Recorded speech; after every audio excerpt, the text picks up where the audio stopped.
వైసీపీపై Bhuma Akhilapriya fire అయ్యారు. YCP వెళ్లిపోటు దినంతో ప్రజలకు ఏం మెసేజ్ ఇస్తున్నారని ప్రశ్నించారు. తాజాగా నంద్యాలలో ఏర్పాటు చేసిన మీడియా సమావేశంలో అఖిలప్రియ మాట్లాడారు. వైసీపీ హయాంలో అక్రమ కేసులు పెట్టి ప్రజలకు వెన్నుపోటు పొడిచారు. మద్య నిషేధం పేరుతో ప్రజలకు వెన్నుపోటు పొడిచారు. వివేకానందరెడ్డి హత్య కేసులో సొంత సోదరికి వెన్నుపోటు పొడిచారు. సొంత చెల్లిని తల్లిని బయటికి గెంటేసి జగన్ వారికి వెన్నుపోటు పొడిచారు. రైతులకు, రాష్ట్రానికి, ప్రజలకు వెన్నుపోటు పొడిచింది వైసీపీ నాయకులే. వైసీపీ వెన్నుపోటు పొడిచిందనే ప్రజలు ఓటుతో సమాధానం చెప్పారు. రఘురామకృష్ణంరాజును అత్యంత దారుణంగా కొట్టి హింసించి కనీసం మెడికల్ ట్రీట్మెంట్ కోసం కూడా సహకరించలేదు.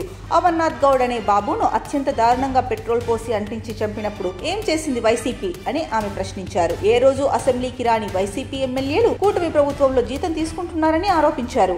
వైసీపీ నేతలు నేరాలకు కూడా కులాలు, మతాలు తీసుకొస్తున్నారని, ఎంతో మంది ఆత్మహత్య చేసుకుని చనిపోతున్నా పరామర్శించని జగన్ గంజాయి బ్యాచ్ లను పరామర్శించడానికి వెళ్లారని విమర్శించారు. వైసీపీ ప్రభుత్వంలో పెద్ద ఎత్తున డ్రగ్స్, గంజాయి పట్టుకున్న ఒక్క మాట కూడా జగన్ మాట్లాడలేదన్నారు. రెడ్ బుక్ ను తలుచుకుని జగన్ వైసీపీ నేతలు భయపడుతున్నారని భూమా అఖిల అన్నారు. తాము ఇంకా బతుకున్నాం అని తెలియడానికే వైసీపీ నాయకులు వెన్నుపోటు దినం ర్యాలీని చేపట్టారా అని ప్రశ్నించారు.